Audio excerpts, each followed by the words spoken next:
Hi viewers, welcome to our Scholars Institute. In this video, let's discuss about the questions asked in Shift 1 and Shift 2 on 30/12/2020. Headquarters of OECD is situated at. Headquarters of OECD is situated at. OECD అంటే organisation for economic cooperation and development, ఆర్థిక సహకార మరియు అభివృద్ధి సంస్థ అని అర్థం. So దీని యొక్క ప్రధాన కార్యాలయం వచ్చేసరికి ప్యారిస్లో ఉంది. Organisation for economic cooperation and development యొక్క ప్రధాన కార్యాలయం వచ్చేసరికి ప్యారిస్లో ఉంది. ఈ ఓఈసీడీని 1969 అంటే 1961లో ఎస్టాబ్లిష్ చేయడం జరిగింది. ఈ ఓఈసీడీలో మొత్తం 37 మెంబర్ కంట్రీస్ ఉన్నాయి. సో 37 సభ్య దేశాలు ఉన్నాయి. అంటే ఈ ఓఈసీడీలో ప్రస్తుతం మన భారతదేశం వచ్చేసరికి 27వ సభ్య దేశంగా ఉంది. Capital of south Africa. South Africa యొక్క రాజధాని ఏంటి? Capital of south Africa. South Africa యొక్క రాజధాని ఏంటి? ఆన్సర్, ఈ సౌత్ ఆఫ్రికాకు వచ్చేసరికి మొత్తం 3 రాజధానులు ఉన్నాయండి. ఈ సౌత్ ఆఫ్రికాకు వచ్చేసరికి మొత్తం 3 రాజధానులు ఉన్నాయి. సో మొదటిది ప్రిటోరియా, ఇది ఎగ్జిక్యూటివ్ క్యాపిటల్ అంటే పాలనా రాజధాని లేదా కార్యనిర్వాహక రాజధాని అంటాం. Next one Cape town. Cape town legislative capital అంటే శాసన రాజధాని. అలాగే బ్లూమ్ ఫౌంటైన్. బ్లూమ్ ఫౌంటైన్ వచ్చేసరికి జ్యుడిషియల్ క్యాపిటల్ అంటే న్యాయ రాజధాని. ఈ బ్లూమ్ ఫౌంటైన్కి ఉన్న ఇంకొక పేరు వచ్చేసరికి సిటీ ఆఫ్ రోజెస్. అలాగే ఈ సౌత్ ఆఫ్రికాలో అతిపెద్ద నగరం లార్జెస్ట్ సిటీ వచ్చేసరికి జోహానస్బర్గ్. నెక్స్ట్ వన్ సిడబ్ల్యూజీ అంటే Commonwealth games. Commonwealth games 2022 will be held in. Commonwealth games 2022 will be held in. 2022 Commonwealth games ఎక్కడ జరగనున్నాయి? ఆన్సర్ వచ్చేసరికి బర్మింగ్హామ్, ఇంగ్లాండ్. సో ఇంగ్లాండ్లోని బర్మింగ్హామ్ నగరంలో ఈ కామన్వెల్త్ గేమ్స్ అనేవి జరగనున్నాయి. సో ఈ జరగబోయే 2022వ కామన్వెల్త్ గేమ్స్ వచ్చేసరికి వీటిని మనం 22వ కామన్వెల్త్ గేమ్స్ అని చెప్పొచ్చు. ఇంగ్లాండ్లో ఇప్పటి వరకు 2 కామన్వెల్త్ గేమ్స్ నిర్వహించబడ్డాయి. మొదటిది 1934 1934లో అండ్ రెండవది 2002 అంటే 2002లో జరగడం జరిగింది. సో ఇప్పుడు మూడవది 2022లో జరగనున్నాయి. అలాగే ఈ కామన్వెల్త్ గేమ్స్ మన ఇండియాలో ఎప్పుడైనా జరిగినాయి అంటే ఒకే ఒకసారి జరగడం జరిగింది. అది ఎప్పుడు అంటే 2010వ సంవత్సరంలో 2010లో. ఎక్కడ అంటే మన ఇండియాలోని న్యూఢిల్లీలో ఈ కామన్వెల్త్ గేమ్స్ అనేవి జరగడం జరిగింది. ఈ 2010 కామన్వెల్త్ గేమ్స్ యొక్క మస్కట్ పేరు వచ్చేసరికి Shera. Next one how many bytes are there in 1 KB? 1 KBలో ఎన్ని బైట్స్ ఉన్నాయనేది క్వశ్చన్ అండి. 1 KBలో ఎన్ని బైట్స్ ఉన్నాయనేది క్వశ్చన్. సో ఆన్సర్ వచ్చేసరికి 1024 బైట్స్. 1024 బైట్స్ అనేవి 1 KBలో ఉన్నాయి. సో ఇది కంప్యూటర్ రిలేటెడ్ బిట్. అలాగే ఈ బైట్స్ కానివ్వండి బిట్స్ అనే దాని మీద కొన్ని రిలేషన్స్ ఉన్నాయి, అవి కూడా చూద్దాం. సో ఎందుకంటే 1 KBలో ఎన్ని బైట్స్ ఉన్నాయని క్వశ్చన్ అడిగాడంటే కనుక వీటి రిలేటెడ్ క్వశ్చన్స్ కూడా తర్వాత జరగబోయే ఎగ్జామ్స్లో రావడానికి చాలా అవకాశం ఉంది కాబట్టి. So 1 byte is equal to 8 bits. ఒక byte is equal to 8 bits అని చెప్తాం.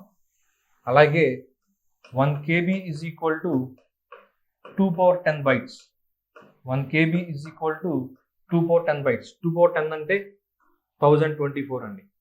అలాగే 1 MB, MB అంటే megabyte. 1 MB is equal to 2020 bytes. 1 GB అంటే gigabyte. 1 gigabyte is equal to 2/30 bytes. అలాగే 1 TB అంటే 1 terabyte. 1 terabyte is equal to 2/40 bytes. అలాగే 1 petabyte 1 PB is equal to 2/50 bytes. అలాగే 1 exabyte EB 1 EB is equal to 2/60 bytes. So ఈ bits byte relation మీద వచ్చేసరికి మనకి కొన్ని ఇంపార్టెంట్ ఇవి. సో నెక్స్ట్ షిఫ్ట్స్లో ఇవి అడిగే ఛాన్సెస్ ఉంది కాబట్టి ఒకసారి రివిజన్ చేసుకోవటం మంచిది. Next one chairman of 15th finance commission అంటే 15వ ఆర్థిక సంఘ చైర్మన్ ఎవరు? Chairman of 15th finance commission 15వ ఆర్థిక సంఘ చైర్మన్ ఎవరు? ఆన్సర్ వచ్చేసరికి ఎన్కే సింగ్.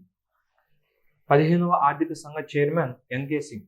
అసలు ఈ ఫైనాన్స్ కమిషన్ని ఎప్పుడు ఎస్టాబ్లిష్ చేశారు అంటే 1951లో ఎస్టాబ్లిష్ చేయడం జరిగింది. ఈ ఫైనాన్స్ కమిషన్ని 1951లో ఎస్టాబ్లిష్ చేయడం జరిగింది. ఈ ఫైనాన్స్ కమిషన్ యొక్క చైర్మన్ ఎవరు అపాయింట్ చేస్తారు అంటే ప్రెసిడెంట్ అపాయింట్ చేస్తారు. ఈ ఫైనాన్స్ కమిషన్ యొక్క చైర్మన్ని నియమించేవారు ఎవరు అంటే మన రాష్ట్రపతి. అలాగే ఈ ఫైనాన్స్ కమిషన్ గురించి మన రాజ్యాంగంలో ఎక్కడ తెలుపబడింది అంటే ఆర్టికల్ 280. ఈ ఫైనాన్స్ కమిషన్ గురించి మన కాన్స్టిట్యూషన్లో ఎక్కడ మెన్షన్ చేయబడింది అంటే ఆర్టికల్ 280లో మెన్షన్ చేయబడింది. అలాగే ఈ ఫైనాన్స్ కమిషన్ యొక్క హెడ్ క్వార్టర్స్ వచ్చేసరికి న్యూఢిల్లీలో ఉన్నాయి. ఈ ఫైనాన్స్ కమిషన్ యొక్క ప్రధాన కార్యాలయం వచ్చేసరికి న్యూఢిల్లీలో ఉంది. Next question, which is India's 29th state? మన భారతదేశపు 29వ రాష్ట్రం ఏది? ఆన్సర్ వచ్చేసరికి తెలంగాణ. మన భారతదేశపు 29వ రాష్ట్రం ఏది? ఆన్సర్ వచ్చేసరికి తెలంగాణ. ఈ తెలంగాణ రాష్ట్రం 2014 సంవత్సరం జూన్ 2న ఏర్పడటం జరిగింది. ఈ తెలంగాణ రాష్ట్రం 2014 సంవత్సరం జూన్ 2న ఆంధ్రప్రదేశ్ నుంచి విడిపోయి నూతన రాష్ట్రంగా న్యూ స్టేట్గా ఏర్పడటం జరిగింది.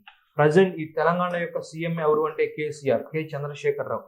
అలాగే ఈ తెలంగాణ యొక్క గవర్నర్ ఎవరు అంటే తమిళిసై సౌందరరాజన్. ఆల్రెడీ ఈ బిట్ అనేది ప్రీవియస్ షిఫ్ట్ లో అడగడం జరిగింది. Next one, the track ball is what type of device? The track ball is what type of device? ఇది కూడా కంప్యూటర్స్ రిలేటెడ్ బిట్ అండి. ట్రాక్ బాల్ అనేది ఎటువంటి డివైస్ అనేది ఇక్కడ అడిగిన క్వశ్చన్. ట్రాక్ బాల్ అనేది ఎటువంటి డివైస్ అనేది ఇక్కడ అడిగిన క్వశ్చన్. జనరల్ గా ఆప్షన్స్ వచ్చేసరికి pointing device, storage device, output device ఇలా అడగడం జరిగింది. సో ఆన్సర్ వచ్చేసరికి పాయింటింగ్ డివైస్. ట్రాక్ బాల్ అనేది పాయింటింగ్ డివైస్. ట్రాక్ బాల్ గురించి చెప్పాలి అంటే ఇది మౌస్ కి రీప్లేస్మెంట్ గా యూజ్ చేయడం జరుగుతుంది. ఇది మౌస్ కి రీప్లేస్మెంట్ గా యూజ్ చేయడం జరుగుతుంది. కర్సర్ ని మూవ్ చేసేందుకు ఈ ట్రాక్ బాల్ ని యూజ్ చేస్తారు. Next one, who is the scientist of big bang theory? Who is the scientist of big bang theory? లేదంటే who proposed big bang theory? So ఇట్లాగా మనం క్వశ్చన్ అనేది అడగడానికి ఛాన్సెస్ ఉన్నాయి. సో బిగ్ బ్యాంగ్ సిద్ధాంతాన్ని ప్రతిపాదించిన సైంటిస్ట్ ఎవరు? బిగ్ బ్యాంగ్ సిద్ధాంతాన్ని ప్రతిపాదించిన సైంటిస్ట్ ఎవరు? ఆన్సర్ వచ్చేసరికి జార్జెస్ లెమైటర్ అనే సైంటిస్ట్ ఈ బిగ్ బ్యాంగ్ సిద్ధాంతాన్ని ప్రపోజ్ చేయడం జరిగింది, ప్రతిపాదించడం జరిగింది. ఈయన బెల్జియన్ కాస్మాలజిస్ట్ మరియు క్యాథలిక్ ప్రీస్ట్. ఈ జార్జెస్ లెమైటర్ అనే ఆయన బెల్జియన్ కాస్మాలజిస్ట్ మరియు క్యాథలిక్ ప్రీస్ట్. ఈ బిగ్ బ్యాంగ్ సిద్ధాంతాన్ని 1931 సంవత్సరంలో ప్రతిపాదించడం జరిగింది. What is the bridge connecting the states Assam and Arunachal Pradesh? What is the bridge connecting the states Assam and Arunachal Pradesh? Assam మరియు అరుణాచల్ ప్రదేశ్ రాష్ట్రాలను కలుపుతున్నటువంటి బ్రిడ్జ్ ఏంటి? అస్సాం మరియు అరుణాచల్ ప్రదేశ్ రాష్ట్రాలను కలుపుతున్నట్టు బ్రిడ్జ్ ఏంటి? ఆన్సర్ వచ్చేసరికి ధోలా సాదియా బ్రిడ్జ్. ధోలా సాదియా బ్రిడ్జ్. దీనికే మరి ఒక పేరు ఉంది, భూపెన్ హజారికా సేతు. మరి ఒక పేరు భూపెన్ హజారికా సేతు. ఈ బ్రిడ్జ్ అనేది బ్రహ్మపుత్ర నది యొక్క ప్రధాన ఉపనది. బ్రహ్మపుత్ర రివర్ యొక్క మెయిన్ ట్రిబ్యూటరీ లోహిత్ రివర్ పై నిర్మించడం జరిగింది. బ్రహ్మపుత్ర యొక్క మెయిన్ ట్రిబ్యూటరీ లేదంటే ప్రధాన ఉపనది అయినటువంటి లోహిత్ నదిపై నిర్మించడం జరిగింది. ఈ బ్రిడ్జ్ యొక్క పొడవు 9.15 కిలోమీటర్స్. ఈ బ్రిడ్జ్ యొక్క పొడవు దాదాపుగా 9.15 kilometre. Upper jaw is called. Upper jaw అంటే ఎగువ దవడ. అప్పర్జా అంటే ఎగువ దవడ లేదంటే పైని దవడ. పైని దవడని ఏమని పిలుస్తాం? మ్యాక్సిలా అంటాం. పైన దవడని ఏమని పిలుస్తామంటే మ్యాక్సిలా అంటాం. తెలుగులో జంబిక అంటారు. అలాగే లోయర్ జా, క్రింది దవడని ఏమని పిలుస్తామంటే మ్యాండిబుల్. క్రింది దవడని మ్యాండిబుల్ అని పిలుస్తాం. Next one, current CM of Goa, current chief minister of Goa. ప్రస్తుత గోవా రాష్ట్ర ముఖ్యమంత్రి ఎవరు? Answer is Pramod Sawant. ప్రస్తుత గోవా రాష్ట్ర ముఖ్యమంత్రి ఎవరు? Answer is Pramod Sawant. మనం ఆల్రెడీ చెప్పుకుంటున్నాం ప్రతి షిఫ్ట్ లో కూడా చీఫ్ మినిస్టర్స్ అండ్ గవర్నర్స్ నుంచి క్వశ్చన్స్ మీకు అడగడం జరుగుతుంటాయని. సో ప్రతి షిఫ్ట్ లో చీఫ్ మినిస్టర్స్ మీద ఒక బిట్ అనేది కంపల్సరీగా వస్తుంది. సో మన ఇండియాలోని అన్ని స్టేట్స్ యొక్క చీఫ్ మినిస్టర్స్ లిస్ట్ అవుతుంది. మీరు ఒకసారి రివిజన్ చేసుకుంటే కనుక ఖచ్చితంగా 1 మార్క్ స్కోర్ చేయడానికి అవకాశం ఉంది. ఆల్రెడీ చీఫ్ మినిస్టర్ గురించి అడిగాడు కనుక ఈ గోవా రాష్ట్ర గవర్నర్ ఎవరు అని కూడా చూద్దాం. ఈ గోవా స్టేట్ యొక్క గవర్నర్ ఎవరు అంటే Bhagat Singh Koshyari. So Bhagat Singh Koshyari is the governor of Goa state. Next one, the republic is written by. The republic ని రచించిన వారు? Answer is Plato. రిపబ్లిక్ ని రచించిన వారు? Answer is Plato. యాక్చువల్ గా ది రిపబ్లిక్ ని ఏమని చెప్తారంటే ఇట్స్ ఏ డైలాగ్ అని చెప్తారు. ది రిపబ్లిక్ ని ఏమని చెప్తారంటే ఇట్స్ ఏ డైలాగ్ అని చెప్తారు. డైలాగ్ అంటే సంభాషణ. సో ఎవరెవరికి జరిగిన సంభాషణ అంటే ప్లేటో మరియు ఆయన యొక్క టీచర్ అయినటువంటి సోక్రటిస్. ప్లేటో యొక్క టీచర్ అయినటువంటి సోక్రటిస్, ప్లేటో యొక్క గురువు అయినటువంటి సోక్రటిస్ మధ్య జరిగిన సంభాషణనే ఒక డైలాగ్ నే ది రిపబ్లిక్ పేరుతో ప్లేటో రాయటం జరిగింది. Next one, Congress was formed in which year? So Congress was formed in which year? Congress was formed in which year? Congress was formed in which year? So Congress అంటే ఇండియన్ నేషనల్ కాంగ్రెస్, భారత జాతీయ కాంగ్రెస్. సో ఈ bit already ఇంతకుముందు shift లో కూడా అడగడం జరిగింది. So Congress was formed in which year అంటే భారత జాతీయ కాంగ్రెస్ ఏ సంవత్సరంలో ఏర్పడింది, ఏ సంవత్సరంలో ఎస్టాబ్లిష్ చేశారు అంటే 1885 1885వ సంవత్సరంలో డిసెంబర్ 28వ తారీఖున 1885వ సంవత్సరం డిసెంబర్ 28వ తారీఖున ఈ భారత జాతీయ కాంగ్రెస్, ఇండియన్ నేషనల్ కాంగ్రెస్ ని ఎస్టాబ్లిష్ చేయడం జరిగింది. Next one, Swachh Bharat Abhiyan was launched on. Swachh Bharat Abhiyan was launched on. Swachh Bharat Abhiyan పథకాన్ని ఏ రోజున లాంచ్ చేశారు, ఏ రోజున ప్రారంభించారు అంటే ఆన్సర్ ఈస్ 2014 సంవత్సరంలో ప్రారంభించారు. Swachh Bharat Abhiyan was launched on 2014 year, 2014 సంవత్సరం అక్టోబర్ 2వ తారీఖున అంటే గాంధీ జయంతి సందర్భంగా ప్రధానమంత్రి నరేంద్ర మోడీ ఈ స్వచ్ఛ భారత్ అభియాన్ పథకాన్ని లాంచ్ చేయడం జరిగింది, ప్రవేశపెట్టడం జరిగింది. సో ఈ పథకం యొక్క ముఖ్య ఉద్దేశం ఏంటంటే మన దేశంలోని పారిశుద్ధ్యాన్ని పెంపొందించేందుకు, శానిటేషన్ కోసం సో ఈ స్వచ్ఛ భారత్ అభియాన్ స్కీమ్ ని లాంచ్ చేయడం జరిగింది. సో ప్రతి షిఫ్ట్ లో కూడా సెంట్రల్ గవర్నమెంట్ యొక్క స్కీమ్స్ నుంచి ఒక క్వశ్చన్ అడగటం జరుగుతూ ఉంది. ఇంతకుముందు మనం చూసినట్లయితే సుకన్య సమృద్ధి యోజన గురించి అడిగారు, అలాగే ప్రధానమంత్రి కౌశల్ వికాస్ యోజన గురించి అడిగారు. అలాగే ఈ రోజు వచ్చేసరికి స్వచ్ఛ భారత్ అభియాన్ స్కీమ్ గురించి అడగడం జరిగింది. సో సెంట్రల్ గవర్నమెంట్ స్కీమ్స్ మొత్తం కంపల్సరీగా ప్రతి స్టూడెంట్ కూడా, ప్రతి క్యాండిడేట్ కూడా రివిజన్ చేసుకోవాల్సి ఉంటుంది. Next one, chemical formula of methane. Methane యొక్క రసాయన ఫార్ములా ఏంటి? Chemical formula of methane, methane యొక్క రసాయన ఫార్ములా ఏంటి? ఆన్సర్ వచ్చేసరికి CH4. CH4 అనేది మీథేన్ యొక్క రసాయన ఫార్ములా. సో మీథేన్తో పాటు మరికొన్ని కాంపౌండ్స్ గురించి చూద్దాం, మరికొన్ని కాంపౌండ్స్ యొక్క ఫార్ములాస్ అనేవి చూద్దాం మనం. సో బెంజిన్ యొక్క కెమికల్ ఫార్ములా C6H6. అలాగే ఈథేన్ యొక్క కెమికల్ ఫార్ములా C2H6. అలాగే హెక్సేన్ యొక్క కెమికల్ ఫార్ములా C6H14. అలాగే ఎసిటిక్ యాసిడ్ యొక్క కెమికల్ ఫార్ములా వచ్చేసరికి CH3COOH. సో ఇవి మనకి ఉన్నటువంటి కొన్ని ఇంపార్టెంట్ ఫార్ములాస్. వీటిని కూడా మనం ఒకసారి ఎగ్జామ్కి వెళ్ళే ముందు చూసుకోవటం అనేది చాలా మంచిది. Next question, who was the president of the first session of Congress? Who was the president of the first session of Congress? భారత జాతీయ కాంగ్రెస్ యొక్క మొట్టమొదటి సమావేశానికి అధ్యక్షులుగా వ్యవహరించిన వారు.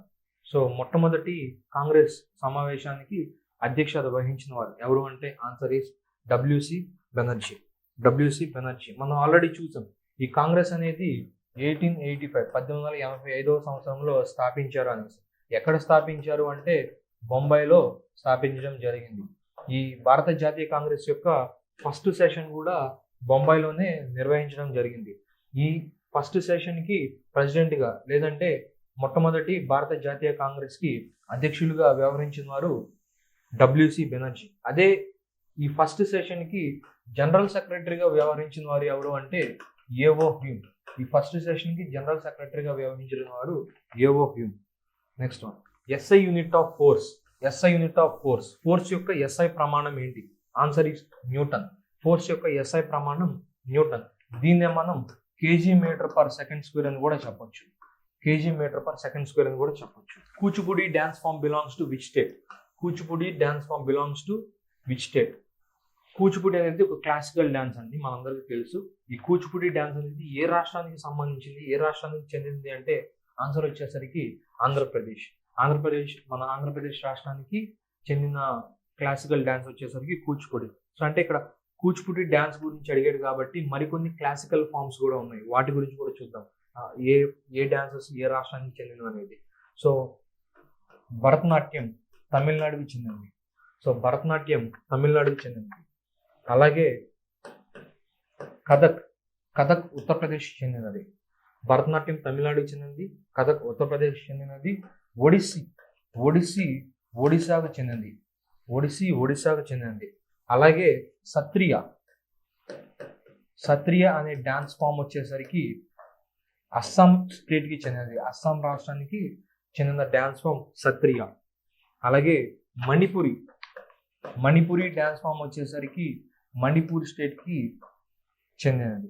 అలాగే Kathakali and Mohini atom Kathakali and Mohini atom అనే డ్యాన్స్ ఫామ్స్ వచ్చేసరికి ఏ స్టేట్కి చెందినవి అంటే ఇవి రెండు కూడా కేరళ రాష్ట్రానికి చెందినవి. సో అడిగిన క్వశ్చన్ వచ్చేసరికి Kuchipudi dance form belongs to which state అని, అంటే కూచిపూడి డ్యాన్స్ అనేది ఏ రాష్ట్రానికి చెందినదని అడిగాడు. సో ఆన్సర్ వచ్చేసి Andhra Pradesh. So Kuchipudi dance form గురించి అడిగాడు కాబట్టి మరికొన్ని క్లాసికల్ డాన్సెస్ గురించి చూద్దాము. వచ్చేసరికి ఏంటంటే ఫస్ట్ భరతనాట్యం తమిళనాడుకి చెందినది, కథక్ ఉత్తరప్రదేశ్ రాష్ట్రానికి చెందినది, ఒడిశా స్టేట్కి చెందినది, సత్రియ అస్సాం స్టేట్కి చెందినది, మణిపూర్ స్టేట్కి సంబంధించినది, కథాకళి మరియు మోహిని ఆటం అనే రెండు కూడా కేరళ రాష్ట్రానికి చెందింది. అలాగే వీటితో పాటు కొన్ని ఫోక్ డాన్సెస్ కూడా ఉన్నాయి. సో వాటిని కూడా మీరు ఎగ్జామ్కి వెళ్ళే ముందు రివిజన్ చేసుకుని వెళ్ళండి. సో మీకు ఖచ్చితంగా 1 మార్క్ అనేది రావడానికి డెఫినెట్గా ఛాన్సెస్ ఉన్నాయి. Next one, which part of the constitution deals with fundamental rights? ప్రాథమిక హక్కులు రాజ్యాంగంలోని ఏ భాగానికి చెందినవి? ప్రాథమిక హక్కులు రాజ్యాంగంలోని ఏ భాగానికి చెందినవి? ఆన్సర్ వచ్చేసరికి పార్ట్ 3. సో రాజ్యాంగంలోని పార్ట్ 3కి చెందినవి ఫండమెంటల్ రైట్స్. సో ఈ ఫండమెంటల్ రైట్స్ అనేవి ఆర్టికల్ 12 నుంచి 35 వరకు, ఆర్టికల్ 12 నుంచి 35 వరకు ఈ ఫండమెంటల్ రైట్స్ గురించి మన కాన్స్టిట్యూషన్లో చెప్పబడింది. అదే కనుక డైరెక్టివ్ ప్రిన్సిపల్స్ అంటే ఆర్థిక సూత్రాలు వచ్చేసరికి మన రాజ్యాంగంలో ఎన్నో భాగానికి చెందినవి అంటే పార్ట్ 4, 4వ భాగానికి చెందినవి. మరియు ఈ పార్ట్ 4 అనేది ఆర్టికల్ 36 నుంచి 51 వరకు, ఆర్టికల్ 36 నుంచి 51 వరకు ఈ డైరెక్టివ్ ప్రిన్సిపల్స్ అనేవి మెన్షన్ చేయడం జరిగింది. Next one, CEO of Facebook యొక్క సిఇఓ ఎవరు? మనందరికీ తెలిసింది ఆన్సర్ మార్క్ జుకర్బర్గ్. ఫేస్బుక్ యొక్క CEO mark Zuckerberg. So Facebook గురించి అడిగాడు కాబట్టి ఇంకొన్ని సోషల్ మీడియా రిలేటెడ్ చూద్దాం. సో గూగుల్ సిఇఓ వచ్చేసరికి సుందర్ పిచ్చై. ట్విట్టర్ సిఇఓ వచ్చేసరికి జాక్ డార్సే. అలాగే ఇన్స్టాగ్రామ్ సిఇఓ వచ్చేసరికి కెవిన్ సిస్టమ్. సో వీటిలో కూడా నెక్స్ట్ షిఫ్ట్ క్వశ్చన్స్ అనేవి అడగడానికి ఛాన్సెస్ ఉంది. Next one, which country will host the 2021 Olympic games? 2021 సంవత్సరంలో జరిగే ఒలింపిక్స్ కు ఆతిథ్యం ఇచ్చే దేశం ఏది? సో ఆతిథ్యం ఇచ్చే దేశం ఏది అంటే జపాన్. సో జపాన్ రాజధాని టోక్యో నగరంలో ఈ 2021 ఒలింపిక్స్ అనేవి నిర్వహించబడనున్నాయి. Next one, how many member countries are there in SAARC? SAARC లో ఉన్న సభ్య దేశాల సంఖ్య ఎంత? సార్క్లో ఉన్నటువంటి సభ్య దేశాల సంఖ్య ఎంత? ఆన్సర్ వచ్చేసరికి 8. సో సార్క్లో ఉన్న సభ్య దేశాలు, సార్క్లో ఉన్న మెంబర్ కంట్రీస్ వచ్చేసరికి 8 ఉన్నాయి. అసలు సార్క్ అంటే ఏంటి అంటే South Asian Association for Regional cooperation. అంటే దక్షిణాసియా ప్రాంతీయ సహకార సంఘం అనేది ఈ సార్క్. సో ఇందులో ఉన్నటువంటి 8 సభ్య దేశాలు ఏవి అంటే ఆఫ్ఘనిస్తాన్, బంగ్లాదేశ్, భూటాన్, ఇండియా, నేపాల్, మాల్దీవ్స్, శ్రీలంక, పాకిస్తాన్. ఈ సార్క్లో అంటే South Asian Association for Regional Cooperation, దక్షిణాసియా ప్రాంతీయ సహకార సంఘంలోని సభ్య దేశాలు 8 ఏంటి అంటే Afghanistan, Bangladesh, Bhutan, India, Nepal, Maldives, Sri Lanka and Pakistan. Next one, who is the founder of Ghadar party? Ghadar party లేదంటే గదర్ మూవ్మెంట్ అని కూడా అంటాం. ఈ గదర్ పార్టీ లేదా గదర్ ఉద్యమాన్ని, గదర్ మూవ్మెంట్ ని స్థాపించిన వారు ఎవరు అంటే ఆన్సర్ వచ్చేసరికి సోహన్ సింగ్ బక్నా అనే వ్యక్తి ఈ గదర్ పార్టీని స్థాపించడం జరిగింది. ఎప్పుడు స్థాపించారు అంటే 1913వ సంవత్సరంలో స్థాపించారు. ఎందుకు స్థాపించారు అంటే భారత్లో, మన ఇండియాలో బ్రిటిష్ రూలింగ్ ని అంతమొందించేందుకు, బ్రిటిష్ రూలింగ్ కి స్వస్తి పలకాలని వరల్డ్ వార్ వన్ టైంలో ఈ గదర్ మూవ్మెంట్ ని స్టార్ట్ చేయడం జరిగింది. అలాగే ఈ గదర్ మూవ్మెంట్ ని ఎప్పుడు డిజాల్వ్ చేశారు అంటే ఎప్పుడు రద్దు చేశారు అంటే 1948వ సంవత్సరంలో రద్దు చేయడం జరిగింది. Next one, the satellite Aryabhata was launched in which year? Aryabhata ఉపగ్రహాన్ని ఏ సంవత్సరంలో నింగిలోకి ప్రవేశపెట్టారు అనేది క్వశ్చన్. ఆన్సర్ వచ్చేసరికి 1975, 1975వ సంవత్సరంలో ఈ ఆర్యభట్ట అనే శాటిలైట్ ని లాంచ్ చేయడం జరిగింది మన ఇండియా. అలాగే ఈ ఆర్యభట్ట వచ్చేసరికి ఫేమస్ మ్యాథమెటిషియన్ అండ్ ఆస్ట్రోనమర్ అయినటువంటి ఆర్యభట్ట పేరు మీదే ఈ శాటిలైట్ ని లాంచ్ చేయడం జరిగింది. అండ్ ఆర్యభట్ట అనేది మన ఇండియా యొక్క first satellite. Next one, so ఈ షిఫ్ట్లో అడిగిన క్వశ్చన్ ఏంటంటే which of the following is a coastal state. So which of the following is a coastal state అని 4 ఆప్షన్స్ అడగడం జరిగింది. Which of the following is a coastal state. ఇక్కడ మనకు ఒక మ్యాప్ అనేది ఉంది. ఈ మ్యాప్లో చూద్దాం అసలు మన కోస్టల్ స్టేట్స్ ఏంటి, మన తీరరేఖ కలిగిన రాష్ట్రాలు ఏంటి అనేది చూద్దాం. First one Gujarat, Maharashtra, Goa, Karnataka, Kerala, Tamil Nadu, Andhra Pradesh, Orissa, west Bengal. So ఇవి మన దేశంలో తీరరేఖ కలిగిన రాష్ట్రాలు.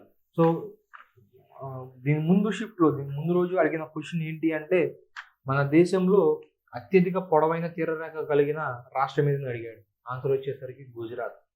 Next one. సో ఇక్కడ మనం ఒక అర్థమెటిక్ ప్రాబ్లం కూడా చూద్దాము. So profit and loss topic నుంచి అడగడం జరిగింది. If an item is sold at 10% loss, then it is sold at 45,000 rupees. At what price the item must be sold to get a profit of 15%? ఒక item అనేది 10% లాస్కి 10% నష్టానికి 45,000 రూపాయలకి అమ్మటం జరిగింది. ఈ ఐటమ్ని ఎంతకు అమ్మితే 15% లాభం వస్తుంది అనేది క్వశ్చన్. ఒక ఐటమ్ని 10% నష్టానికి 45,000 రూపాయలకి అమ్మటం జరిగింది. అదే ఐటమ్ని 15% ప్రాఫిట్కి అంటే లాభానికి అమ్మితే కనుక దాని యొక్క ప్రైస్ ఎంత, ఆ ఐటమ్ యొక్క ప్రైస్ ఎంత అనేది, వెల ఎంత అనేది అడగడం జరిగింది ఇక్కడ క్వశ్చన్. సో ఫస్ట్ ఇక్కడ చూడండి, 10% లాస్ అంటే జనరల్గా ఒక ఐటమ్ యొక్క కాస్ట్ అనేది మనం జనరల్గా 100% అనుకుంటే 10% లాస్ అంటే 90% వచ్చేసరికి 45,000.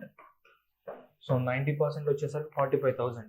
దీని ఇప్పుడు మనం ఎంతకి అమ్మాలి అంటే 15% ప్రాఫిట్కి అమ్మాలి. దీని యొక్క ఒరిజినల్ ప్రైస్ వచ్చేసరికి 100%. సో 15% ప్రాఫిట్ అంటే 115% ఎంత అనేది మనం ఫైండ్ అవుట్ చేయాలి. సో 115% ఎంత అనేది మనం ఫైండ్ అవుట్ చేయాలి. అదే ఈ క్వశ్చన్ యొక్క ఆన్సర్ అవుతుంది.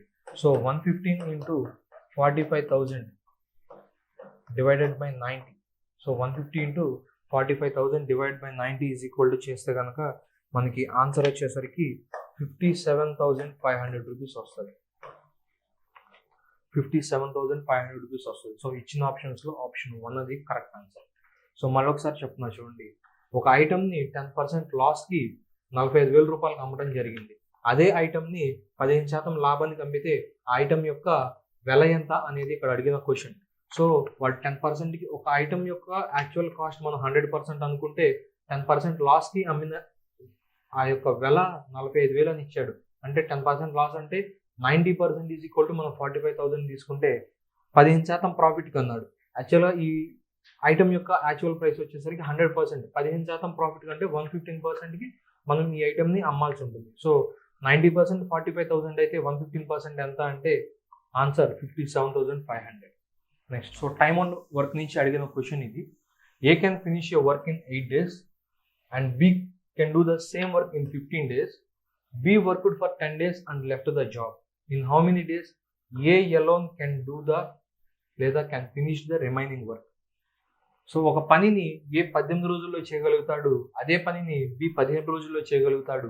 బి 10 రోజులు పని చేసిన తర్వాత ఆ జాబ్ నుంచి వెళ్ళిపోయినట్లయితే మిగిలిన పనిని ఏ ఒక్కడే ఎన్ని రోజుల్లో కంప్లీట్ చేస్తాడు అనేది క్వశ్చన్. సో ఇక్కడ చూడండి, ఏ వర్క్ని 18 daysలో కంప్లీట్ చేస్తాడు అంటే ఒక రోజులో ఏ చేసే వర్క్ వచ్చేసరికి 1/18 అనుకోండి. ఒక రోజులో బి చేసే వర్క్ వచ్చేసరికి 1/15 అవుతుంది. సో బి ఎన్ని రోజులు చేయడం జరిగింది? 10 days చేశాడు అంటే 10/15. ఒక రోజులో చేసిన వర్క్ 1/15 అయితే 10 daysలో చేసిన వర్క్ 10 into 1/15 అంటే 10/15 అవుతుంది. సో ఇది మనకి 5 2s 5 3s అంటే 2/3. సో బి చేసిన వర్క్ ఎంత అంటే 2/3. సో ఇంకా రిమైనింగ్ వర్క్ ఎంత ఉంది? సో ఇంకా రిమైనింగ్ వర్క్ ఇక్కడ అడిగిన క్వశ్చన్ కూడా రిమైనింగ్ వర్క్ని ఏ ఒక్కడే ఎన్ని రోజుల్లో చేయగలుగుతాడు అనేది రిమైనింగ్ క్వశ్చన్. ఏ ఒక్కడే మిగిలిన పనిని ఎన్ని రోజుల్లో చేయగలుగుతాడు. సో ఇక్కడ బి వెళ్ళిపోయిన నాటికి కంప్లీట్ అయిన వర్క్ వచ్చేసరికి 2/3. సో 2/3 అంటే మిగిలిన వర్క్ ఎంత ఉంటుందంటే 1/3 ఉంటుంది. సో మిగిలిన వర్క్ ఎంత ఉంటుందంటే 1/3 ఉంటుంది. సో ఇప్పుడు చూడండి, ఈ 1/3 వర్క్ని ఏ ఎన్ని రోజుల్లో చేశాడు అనేది మనం ఫైండ్ అవుట్ చేయాలి. ఈ 1/3 వర్క్ని ఏ ఎన్ని రోజుల్లో కంప్లీట్ చేశాడు అనేది మనం ఫైండ్ అవుట్ చేయాల్సిన అంశం. సో ఇక్కడ ఏ ఒక రోజులో 1/18 ఆఫ్ ద వర్క్ చేస్తే 1/3 ఆఫ్ ద వర్క్ కంప్లీట్ చేయడానికి ఎన్ని రోజులు పడుతుంది? ఏ ఒక రోజులో 1/18 ఆఫ్ ద వర్క్ చేస్తే 1/3 ఆఫ్ ది వర్క్ కంప్లీట్ చేయడానికి ఎన్ని రోజుల్లో పడుతుంది? సో మనం దీన్ని క్రాస్ మల్టిప్లై చేసామంటే కనుక మనకి ఎట్లా వస్తుంది అంటే 1/3 × 18 వస్తుంది. That is equal to 6 days. మరి ఒకసారి చూడండి, ఏ ఒక పనిని 18 రోజుల్లో పూర్తి చేయగలుగుతాడు, బి ఒక పనిని అంటే అదే పనిని 15 రోజుల్లో పూర్తి చేయగలుగుతారు. బి 10 రోజులు వర్క్ చేశాడు, వర్క్ చేసిన తర్వాత ఆ జాబ్ని వదిలి వెళ్ళిపోవడం జరిగింది. అయితే కనుక రిమైనింగ్ వర్క్ని ఏ ఒక్కడే ఎన్ని రోజుల్లో కంప్లీట్ చేస్తాడు అనేది క్వశ్చన్. సో ఇక్కడ బి ఆ పనిని ఎన్ని రోజుల్లో చేయగలుగుతాడంటే 15 రోజుల్లో చేయగలుగుతాడు. సో ఒక రోజులో అతను చేయగలిగిన వర్క్ ఏంటంటే 1/15. సో అతను 10 days వర్క్ చేసి వెళ్ళిపోయాడు. ఒక రోజులో 1/15 ఆఫ్ ద వర్క్ చేస్తే 10 daysలో అతను చేయగలిగిన వర్క్ వచ్చేసరికి 10/15. So that is equal to 2/3 వస్తుంది. అంటే బి చేసిన వర్క్ అంటే బి వెళ్ళిపోయిన నాటికి చేసిన వర్క్ ఎంత అంటే 2/15. ఇంక రిమైనింగ్ వర్క్ వచ్చేసరికి 1/3. ఈ 1/3ని ఏ ఒక్కడే ఎన్ని రోజులు కంప్లీట్ చేస్తాడు అనేది మనం ఫైండ్ అవుట్ చేయాలి. సో ఇక్కడ వచ్చేసరికి ఏ ఒక పనిని అదే పనిని 18 రోజుల్లో చేస్తాడనేది ప్రాబ్లంలో మనకి ఇచ్చాడు. ఒక పనిని 18 రోజుల్లో చేస్తే ఒక రోజులో తను చేయగలిగిన పని ఏంటంటే 1/18. అంటే ఒక పనిని 1/18 daysలో చేయగలిగితే 1/3 ఆఫ్ ది వర్క్ని ఎన్ని రోజుల్లో కంప్లీట్ చేస్తాడనేది మనం ఫైండ్ అవుట్ చేయాలి. సో ఇక్కడ మనకి ఈక్వేషన్ వచ్చేసరికి 1/3 × 18 వస్తుంది. ఆన్సర్ వచ్చేసరికి 6 days. ఇక్కడ ఇవ్వబడిన ఆప్షన్స్లో ఆప్షన్ 3 అనేది మన answer. Next one. So pure maths నుంచి అడిగాడు, మెన్సురేషన్ నుంచి అడిగాడు. A cuboid is given with length, breadth and height 18, 21 and 27 respectively. How many cubes with 3 centimeters side will be carved? అంటే ఒక క్యూబాయిడ్ ఇచ్చాడు, ఆ క్యూబాయిడ్ యొక్క లెంత్, బ్రెడ్త్, హైట్ అనేది ఇవ్వడం జరిగింది. సో లెంత్ ఎంత ఇచ్చాడంటే 18 centimeters ఇచ్చాడు, బ్రెడ్త్ ఎంత ఇచ్చాడంటే 21 centimeters ఇచ్చాడు, హైట్ ఎంత ఇచ్చాడంటే 27 centimeters ఇచ్చాడు. సో ఈ డైమెన్షన్స్ కలిగిన ఒక క్యూబాయిడ్ని 3 centimeters సైడ్ గల క్యూబ్స్గా కట్ చేయాలి. 3 centimeters సైడ్ గల క్యూబ్స్గా కట్ చేయాలి. మాకు తెలుసు క్యూబ్లో సైడ్స్ అన్ని ఈక్వల్గా ఉంటాయని. సో ఒక సైడ్ 3 centimeters అంటే అన్ని సైడ్స్ కూడా 3 centimeters ఉంటాయి. సో ఈ క్యూబాయిడ్ని క్యూబ్స్గా మనం ఎలా కట్ చేస్తాము, ఈ నెంబర్ ఎలా తెలుస్తుంది అంటే ఫస్ట్ మనం ఏం చేయాలంటే వాల్యూమ్ ఆఫ్ క్యూబాయిడ్ కనుక్కోవాలి. So volume of cuboid find out చేయాలి. వాల్యూమ్ ఆఫ్ క్యూబాయిడ్ ఫార్ములా ఏంటంటే length into base into height, L into B into H, that is equal to 18 × 21 × 27. 18 × 21 × 27 that is equal to ఎంత వస్తుంది అంటే 10,206 centimetre cube. ఇదేంటంటే cuboid యొక్క volume. So అలాగే ఇప్పుడు మనం volume of cube find out చేద్దాం. వాల్యూమ్ ఆఫ్ క్యూబ్ వచ్చేసరికి side cube. Volume of cube formula వచ్చేసరికి సైడ్ క్యూబ్. ప్రాబ్లంలో వాళ్ళు ఏమని అడగడం జరిగిందండి, 3 centimeters సైడ్ గల క్యూబ్స్ మనం ఎన్ని కట్ చేస్తాం అనేది అడిగాడు.